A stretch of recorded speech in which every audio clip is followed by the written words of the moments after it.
네, 월스트리트 모닝 브리핑 함께하고 있습니다. 물론 이제 폭락은 약간은 단기적으로 진정이 되긴 했지만 어제 밤사이 시장이 좀 장중에 꺾인 것을 보면서 여전히 시장의 체력은 안 좋구나, 불안감이 있구나라는 그런 생각들 여러분도 하셨을 겁니다. 근데 뭐 시장 안 좋아지고 해도 여러분들 이제 중요한 거는 우리가 계속 투자를 해야 되잖아요. 그러려면은 정신적인 건강 또 육체적인 건강도 중요하니까 저희 3프로TV에서 사실 최근에 계속 건강에 대한 강조를 드리고 있어요. 주식 투자하다 보면 스트레스 때문에 건강 잃는 분도 굉장히 많잖아요. 그래서 그런 분들을 건강 잃지 마세요. 건강하셔야 됩니다. 이런 메시지를 계속 드리고 있으니까 여러분도 늘 건강은 미리미리 챙기시길 바랍니다. 자, 이번에는 글로벌 인터뷰 중국경제금융연구소 전병서 소장과 함께하도록 할게요. 소장님 어서 오세요. 안녕하세요. 소장님은 건강관리 되게 열심히 하실 것 같아요. 지금 딱 보면은 되게 건강하시다라는 느낌이 드는데요. 뭐 열심히 하려고 하고 있습니다. 뭔가 이제 딱 운동도 되게 열심히 하실 것 같고 잘 챙겨 드실 것 같은데 맞죠? 아니라고 또 대답이면서 아닙니다. 저 잘 못 챙겨 먹습니다. 이러진 않으실 것 같고. 예, 네. 규칙적인 생활하고 건강식품 많이 먹고 뭐 이런 그렇죠. 거죠. 예, 잘 챙겨 드시고요. 그래야 또 저희도 소장님의 좋은 이야기 자주 많이 듣죠. 고맙습니다. 자, 지금 시장 상황에 책임론을 저는 좀 누가 책임이 더 큰지를 CCBB로 좀 가려보고 싶습니다. 첫 번째 질문은 전 세계 주식시장이 최근에 이제 단기적으로 확 쇼크가 왔던 게 이게 금융시장의 관점에서 봤을 때, 뭐 정책적인 관점에서 봤을 때 미국의 잘못이 크다고 생각하십니까? 아니면 금리를 인상한 일본의 잘못이 크다고 생각하십니까? 그래서 뭐 5대5로 보면 좋은데 반반이다. 저는 333인 것 같아요. 333? 3? 그래서 이게 이제 실물 경제가 아니라 금융으로 세상을 해석하는 오류. 그래서 지금 뭐 GDP가 한 8, 90조 되는데 금융자산이 뭐 1000조가 넘는다고 하는데 그래서 자꾸 이제 거대 금융자본의 입장에서 세상을 해석하다 보니까 나타난 현상이다. 그래서 금리 인하라는 것이 미국 같은 경우는 경기 하강의 신호가 아니라 유동성 증가 신호로 오판을 한 것이 3이고 일본 같은 경우는 경기가 하강하는데 금리 올린다는 것 이것은 이제 환율 방어를 위한 금융 정책으로서 이제 금리를 써버린 오류 그게 이제 엔캐리를 가져온 것 같고 세 번째는 이제 투자가들인데요. 결국은 이제 세계 최고의 큰손 뭐 워런 버핏이 세계에서 1등하는 회사 주식을 팔았고 세계에서 제일 잘 나간다고 하는 엔비디아의 오너가 자기는 자사주를 팔았어요. 이제 그렇다고 놓고 보면 어떻게 보면 매도 시그널이 나왔음에도 불구하고 이게 그걸 무시하고 이제 분위기에 올라타서 이제 따라갔던 투자가들 그래서 저는 333 아닌가 싶습니다. 그러니까 미국도 문제가 있고 일본도 문제가 있는데 투자자들에게 시그널을 보냈음에도 우리 투자자들이 인지를 잘 하지 못했던 것도 문제다. 근데 저는 그 워런 버핏, 버크셔 해서웨이가 애플의 지분을 절반 이상 드러낸 것에 대해서 이게 이제 주식을 줄이고 좀 최근에 보니까 단기 채권을 또 많이 늘렸다라고 하더라고요. 그게 물론 이제 흔들리는 변동성이 있는 시장, 뭐 경기 침체를 반영한 포트폴리오의 조정도 있지만 그 가치 투자적인 관점 에서 그 애플의 PER이 한 30배 가니까 그래서 좀 판 거다라는 분석도 있던데. 뭐 충분히 그럴 수 있는데요. 이제 뭐 대가들은 그 펀더멘탈에 충실하라. 금리 하락기에 채권 투자하는 것. 이제 베이직 투 뭐 펀더멘탈 그렇게 돌아간 게 아닌가 보십니다. 어쨌든 다양한 점을 미루어 봤을 때 주식 비중을 줄이고 있었다라는 시그널은 우리가 좀 눈치를 그렇습니다. 잘 챘어야 하는 그런 포인트였다라는 거죠. 그러면 이 가운데 있어서도 중국 증시가 선방했던 것은 뭐 어떤 이유 때문이었을까요? 두 가지가 없기 때문에 그렇습니다. 두 가지가 없기 때문이다. 첫 번째는 빅테크가 없어서 팔아야 될 주식이 없었던 거죠. 그래서 팔아야 될 주식이 미국의 없다. 그 빅테크가 M7이 주가 폭락을 주도했지만 중국은 빅테크 회사들이 아리바바나 뭐 텐센트 이런 게 미국하고 홍콩에 상장이 돼 있어요. 그래서 중국 본토에는 팔아야 될 주식이 없었고 두 번째는 중국 시장 같은 경우에 외국인의 지분이 한 3%밖에 안 돼요. 그래서 엔캐리 청산이 없었다. 그래서 그게 상대적으로 이제 뭐 다른 나라에 비해서는 낮은 주가 하락폭을 보인 원인이라고 생각합니다. 뭐가 없어서 오히려 피해를 덜 받았다로 해석을 하니까 이게 좋은 건지 안 좋은 건지 모르겠네요. 그래서 뭐 파도가 들어왔을 때는 제방이 높은 것이 좋고 또 고기 잡으러 나갈 때는 제방이 높은 것이 이제 뭐 장애 요인이 되죠. 그래서 뭐 2008년도 그렇고 98년도 그렇고 네. 중국이 금융위기를 그렇게 심하게 겪지 않았던 이유가 바로 금융시장이 완전히 개방되지 않았던 것. 네. 그것이 이제 서방 세계의 금융 파고를 조금 막아주는 역할을 했죠. 그러나 그게 이제 뭐 중국의 지금 모든 문제가 뭐냐 그러면 다 금융이죠. 뭐 지방 부채, 무슨 뭐 국영기업 부채, 국가 부채.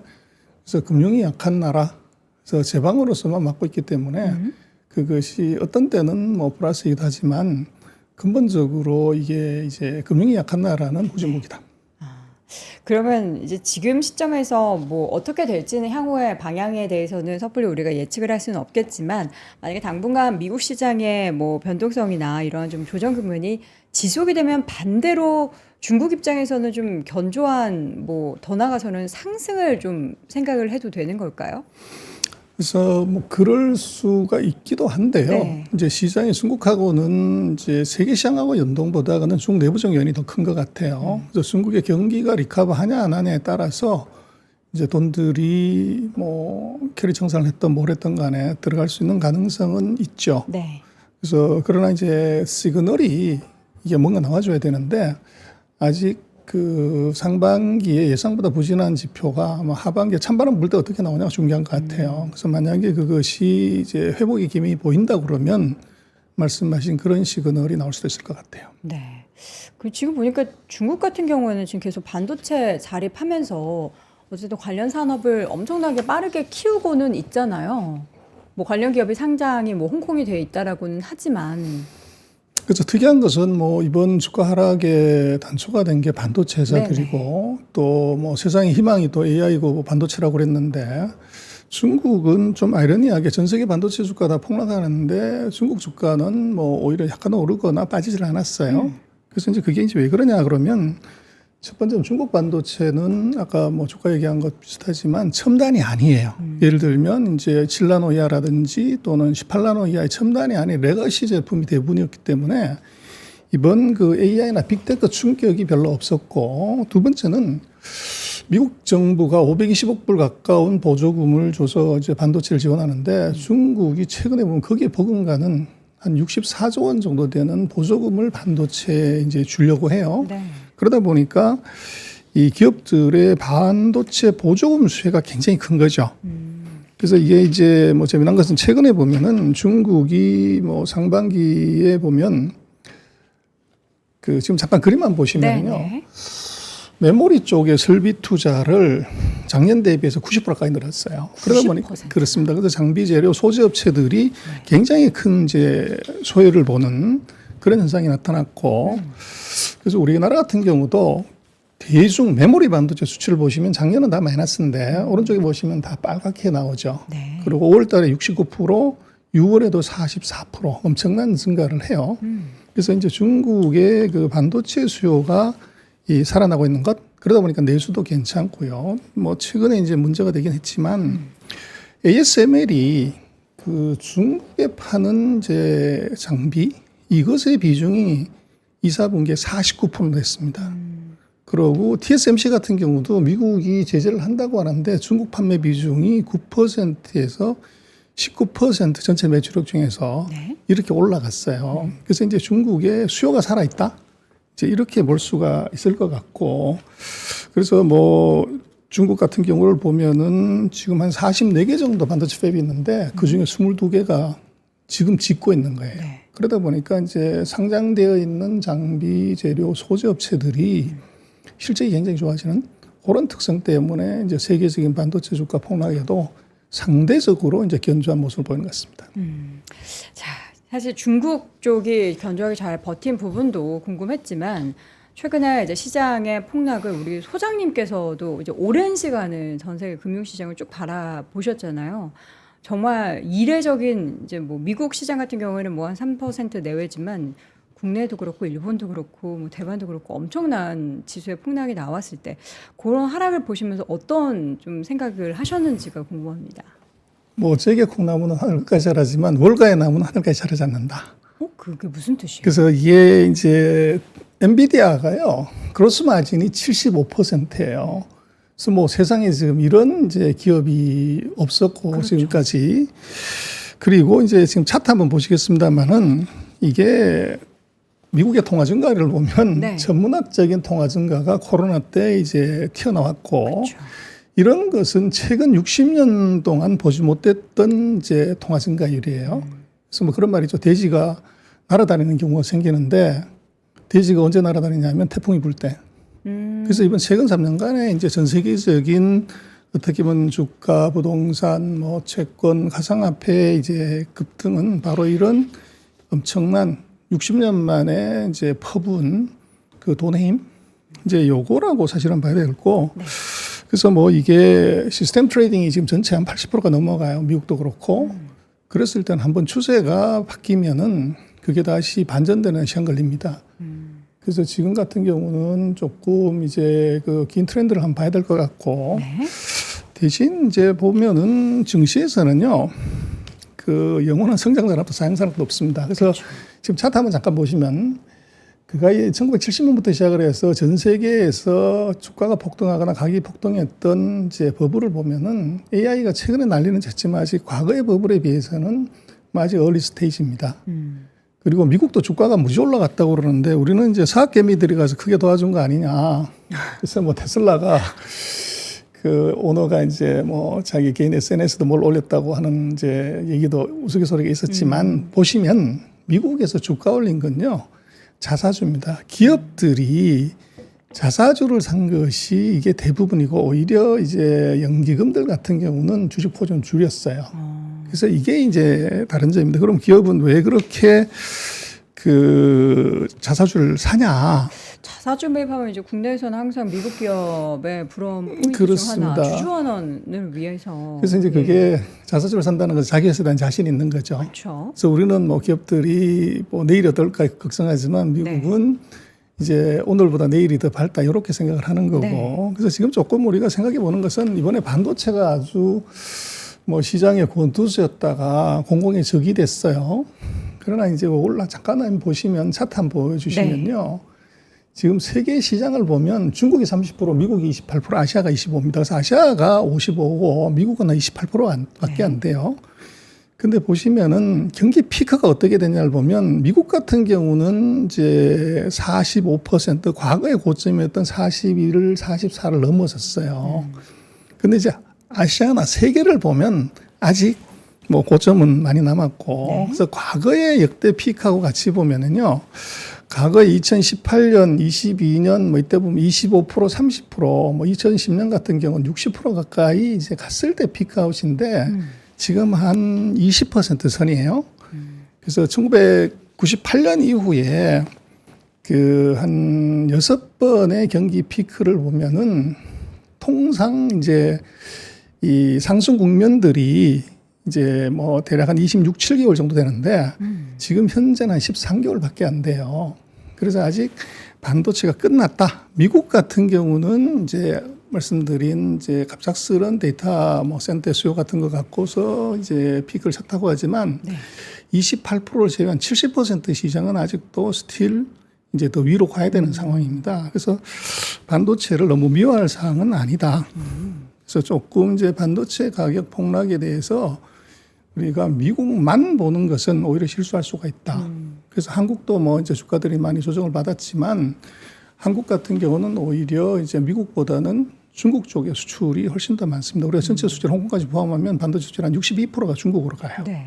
그래서 그렇게 보면 미국의 이제 반도체 주가의 폭락을 그대로 이제 한국 반도체 산업의 경기로 같이 연관 짓는 것은 조금 과하다.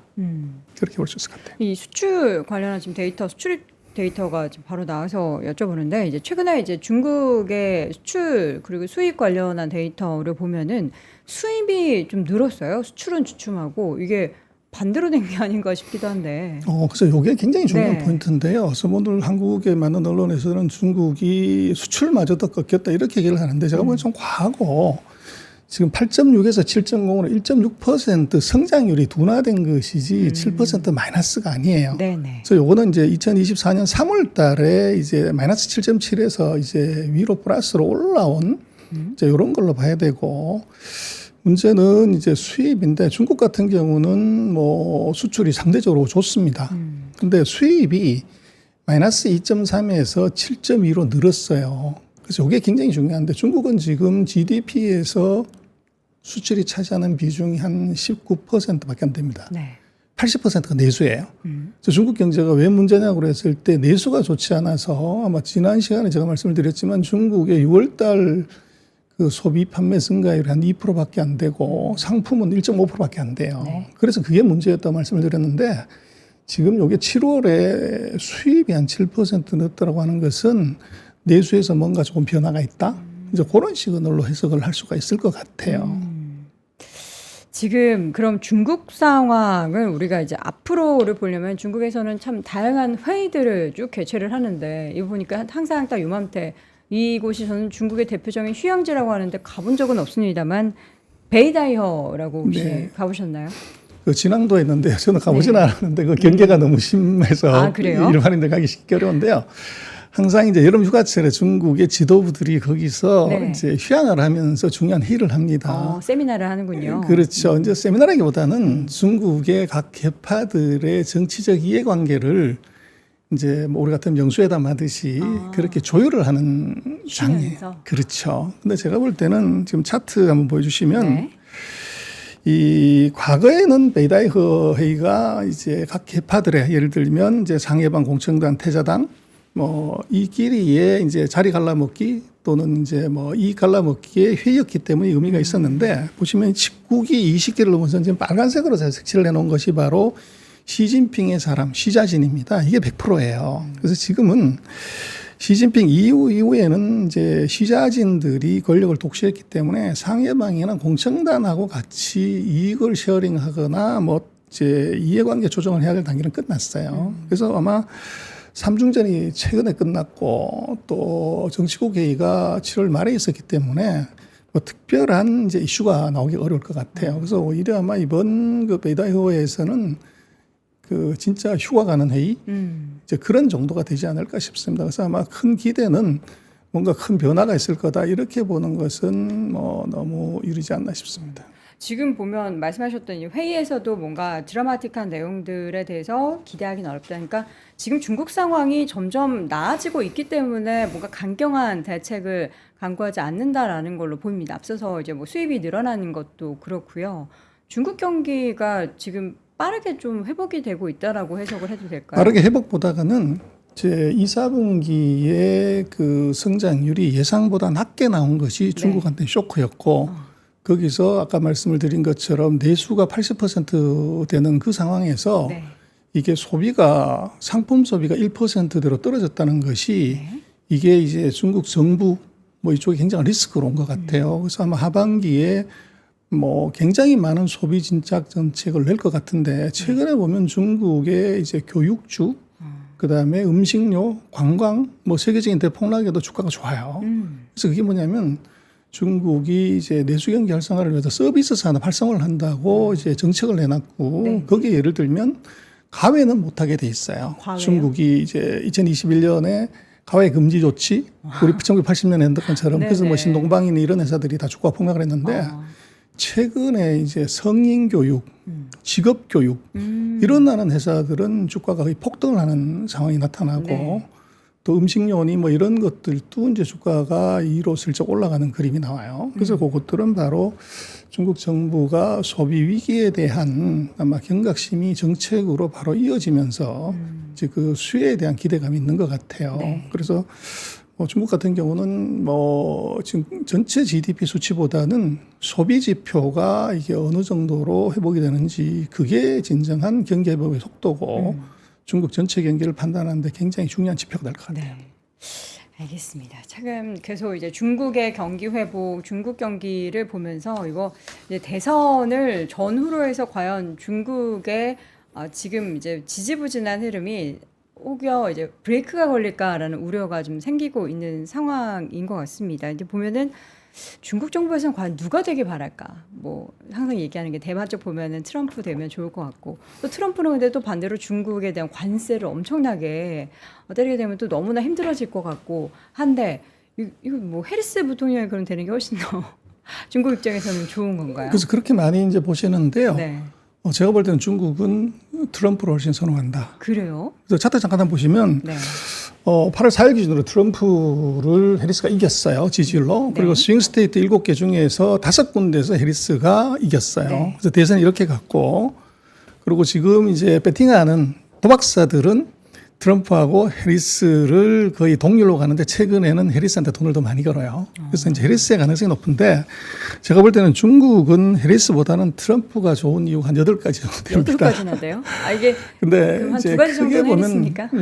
첫 번째는 무역 전쟁으로서는 중국을 이기기 어렵다. 세계 최대의 무역대국, 제조대국이기 때문에. 중국이. 그래서 중국으로서는 지난번 트럼프하고의 그 전쟁에서 2018년부터 4년간의 전쟁에서 중국이 크게 타격받은 게 없어요. 그래서 대미 무역 흑자가 줄어든 게 아니라 오히려 늘어났다는 거죠. 이제 그런 자신감이 하나 있고. 네.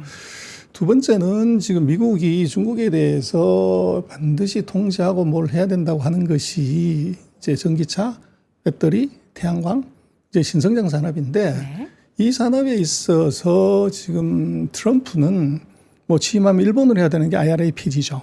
그렇기 때문에 중국이 지금 신성장 산업에서 이제 그 숨을 쉴 수 있는 이제 이런 요인이 있고 중국 내부적으로 보면은 그 트럼프 같은 이제 강성의 지도자가 나왔을 때 강대 강이 부딪혔을 때 중국도 이제 강한 지도자가 나와야 되는데 거기에는 이제 시진핑의 리더십이 먹힌다는 거죠. 그래서 정권의 안정성 차원에서 해리스보다는 이제 트럼프가 중국의 정권 유지 안정에는 훨씬 더 도움이 되죠. 그래서 뭐 중국은 아마 해리스 여사보다는 이제 트럼프 전임 대통령이 훨씬 더 선호하는 현상인데 문제는 최근에 돌아가는 상황을 보면은 네. 이제 트럼프보다는 해리스의 가능성이 높아지기 때문에 아마 중국은 속으로 굉장히 걱정하고 있지 않는가 싶습니다. 근데 뭐 끝날 때까지 사실 끝난 게 아닌 게 미국의 대선이기 때문에 이제 중국 입장에서는 계속 그럼 트럼프 쪽에 있어서의 당선을 기대하며 또 준비한 것도 있을 거고 해리스 부통령이 당선이 되게 된다면 어떻게 또 대응책을 마련해야 되는지도 지금 미리 강구하고 있지 않겠습니까? 그래서 이제 굉장히 그 제가 볼 땐 트럼프가 되면 중국이 고통스러울 것 같아요. 네. 그래서 중국이 뭐 제조업이니 뭐 이런 것들은 크게 문제가 없는 오직 딱 하나 반도체. 그래서 바이든 대통령의 제가 볼 때는 신의 한 수는 바로 미국이 가장 강하지만 중국이 가장 약한 반도체를 정확하게 찔렀다.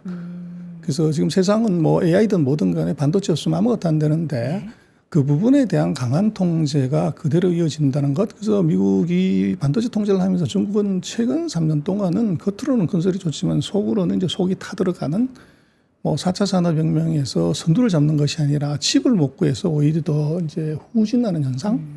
이것에 대해서 이제 무지 많은 고민을 했고 또 역설적으로 이제 그걸 해결하려고 뭐 중국말에 그런 말에 10년의 칼 한 자루만 간다. 10년 동안 반도체에 모든 걸 쏟아넣는다. 아까 말씀하셨지만 중국의 반도체 주가들이 세계적인 폭락에도 이게 그렇게 많이 폭락을 하지 않고 오히려 반등하는 이유는 중국 정부의 그런 노력이 있다는 거죠. 소위 말하는 제재 역설이 있을 수가 있죠. 그래서 어쨌거나 지금 중국은 뭐 둘 다 준비하는 거고 좋기는 이제 반도체 제재가 약간 약화될 수 있는 트럼프가 이제 됐으면 좋겠다는 기대는 있을 것 같아요. 그러나 이제 바이든 정부의 그런 이제 전략적인 공격에 대해서 중국은 국가 모든 이제 자원을 동원해서 대응한다고 하는 이제 거국 체계라고 그러는데 그걸로 대응하고 있어서 우리로서는 굉장히 조심해야 됩니다. 그래서 중국이 반도체 국산화나 반도체에서 뭔가를 이뤘을 때 거기에 가장 먼저 피해를 볼 것은 우리 한국이죠. 아까 말씀드렸지만 우리가 메모리 반도체 같은 경우 뭐 60% 이상이 중국으로 가기 때문에 네. 뭐 어차피 이제 누가 되든 간에 우리한테는 이제 리스크는 존재하는 것 같습니다. 그 앞서서 잠깐 그 결국에 중국이 여전히 가장 큰 제조 관련한 강대국이다라는 말씀하셨는데 저희가 앞서서도 이제 아마존이 중국의 이제 기업들 그런 생산하는 기업들과 다이렉트로 손을 잡고 계속 이제 추진을 한다. 그렇게 되면 이제 수출에 대한 물량도 이제 중국은 더 늘어날 수 있을 가능성이 있잖아요. 그걸로 인해서 중국의 경기가 어떻게 조금 더 빠르게 좋아질 만한 그런 환경은 마련되기 좀 어려울까요? 그래서 이제 그런 기대는 할 수가 있는데요. 중국 같은 경우에 이제 소비에서 유통이 온라인 유통이 한 42% 정도 돼요. 네. 근데 그거를 이제 중국의 거대 플랫폼이 먹고 있고 지금 아마존 같은 경우는 왜 중국으로 다시 가냐 그러면 반성 많이 한 거죠. 이제 테무나 알리나 시인 같은 회사들이 네. 뭐 미국에서 1억 명 이상의 가입자를 받는 기업을 토했기 때문에 이제 역공을 하지 않으면 안 되는 상황이 벌어졌고, 근데 이 회사들이 전부 중국에서 이제 그 상품을 이 구해서 미국으로 갖고 오기 때문에 거꾸로 이제 적의 진영으로 들어간 거죠. 그래서 그런 역공의 전략이라고 봐야 되는데, 문제는 중국이라는 사회 두 가지 특징, 하나는 언어 문제, 랭귀지 배리어, 이제 중국어가 되냐 하는 거고, 두 번째는 이제 그런 그 물건을 그 확보하고 운송하는 이제 로지스틱스가 돼야 됩니다. 그래서 중국은 이제 뭐 중국 전역을 이틀 만에 배송하는 그 시스템이 돼 있어요. 진동이나 뭐 이런 데들은. 그렇죠. 근데 아마존 같은 경우는 이제 그런 그 시스템이 아직 취약하기 때문에. 그래서 각 지역에 물류센터를 좀 많이 만들었잖아요, 아마존이. 근데 이제 비용이 어마어마하게 들어가죠. 그쵸. 그래서 지금 아마존에 뭐 중국은 중국 안에 팔기보다는 이제 미국으로 가져오기 위한 테무신 알리를 막기 위한 그런 쪽의 전략이라고 봐야 되고, 그러나 그것이 이미 거의 세계적인 경쟁력을 가진 이제 중국 기업과 경쟁하기에는 그런 저가품에서는 아마존의 경쟁력이 별로 없어요. 그리고 그것이 뭐 중국의 수출에 얼마나 도움이 될 거냐 하는 것은 그것은 아주 미미하죠. 예, 중국의 뭐 수출이 워낙 중후장대가 많기 때문에 뭐 500원짜리, 5,000원짜리 이 잡제품들 팔아가지고 수출 증가율을 높인다, 이것은 뭐 굉장히 이제 기대하기 어렵죠. 오히려 그것은 아마 그 TCR의 전략에 대한 아마존의 어떻게 보면 이제 반격 전략 정도로 보는 것이 맞고, 그것이 중국 경제에 어떤 큰 충격을 주거나 영향을 줄 수 있는 사안이라고 보기에는 너무 그 평가가 이른 것 같아요. 저는 사실 테무 혹시 써보셨습니까, 네. 소장님? 네. 물건에 어떻게 만족을 하셨습니까? 그래서 이제 5,000원짜리, 10,000원짜리, 15,000원에서 네. 퀄리티를 얘기하는 것은 그렇죠. 조금 그렇고요. 네. 제가 볼 때는 그 중에서 하나. 아. 그래서 가성비가 뭐 그 정도 가격이면 괜찮다 하는 것, 이게 중요하고, 네. 우리가 좀 두렵게 봐야 되는 것은 테무신 알리가 한국에 처음으로 들어와서 한국 시장을 공략하는 거라고 하면 말씀하신 저가품, 품질, 또 유해 물질, 이게 문제가 되는데, 이미 예를 들어서 이제 전 세계 50개 나라, 심지어는 신 같은 거 150개 나라에 똑같은 우리하고 같은 모델로 수출해서 이제 검증된 모델이에요. 그럼 그 나라들은 우리가 지금 생각하고 있는 문제들에서 어떻게 생각하냐가 중요하죠. 그리고 더 중요한 것은 미국이 이미 테무신 알리의 전성기가 됐는데, 그럼 미국은 그런 이제 문제점에 대해서 그 문제를 제기하고 뭔가 중단을 시키고 이래야 되는데 그렇지가 않다는 거죠. 그래서 그것은 철저한 가성비 전략에서 이게 따라올 자가 없다. 그리고 예를 들면 반품 문제를 얘기했을 때 이거 그냥 가져라. 맞아요. 환불해주거나. 다시 줄게. 네. 뭐 그런데 우리가 5,000원짜리, 3,000원짜리, 뭐 10,000원짜리 그거 받으려고 뭐 시간 오래 가는 그런 거 아닌 것 같아요. 그래서 제가 볼 땐 그게 중요한 게 아니고, 네. 중국의 테무신 알리가 정말로 한국에 5,000원짜리, 500원짜리 팔려고 그렇게 돈을 들였냐? 그게 아니고, 가입자가 확보되고 난 다음에 앱이 우리한테 익숙해진 다음번에 이제 중고가품들이 들어오는 거죠. 그리고 거꾸로 이제 전 세계에서 지금 아웃소싱을 할 수 있기 때문에 중국산이 아닌 전 세계 제품이 한국으로 역으로 몰려올 수 있는 가능성이 있고, 그리고 지금 이제 우리로서는 정말 주의해야 되는 것은 우리나라의 유통업체들이 또 커머스 업체들이 동네 구멍가게, 슈퍼마켓, 뭐 이거 다 잡아먹고서 만든 건데 사실은 세계적인 경쟁력이 없죠. 근데 이제 이게 들어와 가지고 어떻게 보면은 이제 거대한 알고리즘을 갖고서 그 소비자를 공략했을 때 우리가 그런 경쟁력이 있냐 하는 문제가 걸리고, 또 한국에 지금 뭐 최근에 보면 K베뉴라고 알리가 한국관을 만들었어요. 거기서 중국과 똑같은 모델, 우리 생산자를 직접적으로 컨택을 해가지고 물건을 구독하는 그런 메커니즘을 만들었기 때문에 한국 유통업체들이 중국의 그런 이제 IP를 기반으로 하는 전자상거래에 크게 당할 가능성. 그래서 최근에 아마 전철역 같은 데 보면 탕웨이라는 이제 배우가 그 목숨 한상자 4만 원 하는 것을 10,000원에 판다? 이제 이런 광고가 떠요. 근데 그건 생산자 직거래를 하기 때문에 이제 그렇고, 거기에 트래픽이 같이 붙여진 이제 어떻게 보면 대량 구매 그걸 가능케 하는 거죠. 그렇게 되면 한국의 유통이 지금 농산물 같은 경우 거의 49%가 유통 마진인데 이걸 없애는 것을 아이러니하게도 한국의 정부나 유통업체가 아닌 네. 외국 기업이 외국 전자상거래 업체가 이걸 해버리면 한국 유통에 아주 이제 정말로 센세이션이 일어날 수 있는 가능성이 있죠. 그렇군요. 제가 자꾸 뭐 퀄리티 이거 너무 이게 샀을 때 만족을 못했다 여기에만 집중을 하는데 물론 그런 소비자도 있겠지만 말씀해 주셨던 것처럼 그런 저가 제품으로 모든 소비자들을 그 플랫폼으로 끌어들인 뒤에 그 다음에 펼쳐질 부분들이 얼마나 그게 커지게 굉장히 될지가. 큰 리스크고 저는 두 번째 우리가 생각해야 되는 것은 네. 테무나시 난리 같은 이제 저가 연가 제품의 그 많은 고객이 MZ 세대들이에요. 네. 구매력이 낮은. 그렇죠. 근데 이 사람들은 생애 최초의 앱이 구매 앱이 이거였다고 하면 네.